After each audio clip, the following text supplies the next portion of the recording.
বাসার লবণ হলুদও শেষ করলাম, আবার নাকি কোন প্রেতাত্মাকেও জাগ্রত করলাম। কি একটা অদ্ভুত ব্যাপার, তাই না?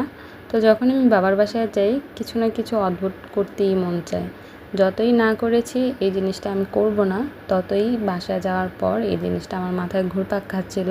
তো বাসায় ভাইয়াকে নিয়ে এই অদ্ভুত জিনিসটা করেই নিলাম। যেদিন এই জিনিসটা করেছি, মানে এই হলুদের ভিডিওটা করেছি, তার পরদিন থেকেই নিউজ ফিডে ভেসে আসছে যে এই হলুদ পানিতে দিলে নাকি কোন প্রেতাত্মা জাগ্রত হয়। এই জিনিসগুলো কে কে বিশ্বাস করেন? আমি তো এই জিনিসগুলো একবারেই বিশ্বাস করি না।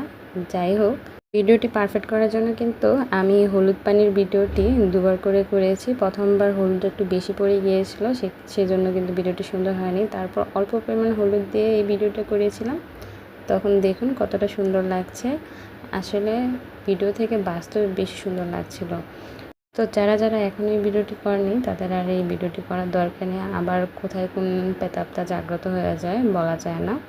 তো আমার ভিডিওটি ভালো লাগলে অবশ্যই আমার ভিডিওতে লাইক দিবেন এবং আমার চ্যানেলটিকে সাবস্ক্রাইব করে আমাকে সাপোর্ট করবেন। আপনাদের সাপোর্ট এবং ভালোবাসা আমার জন্য খুবই প্রয়োজন।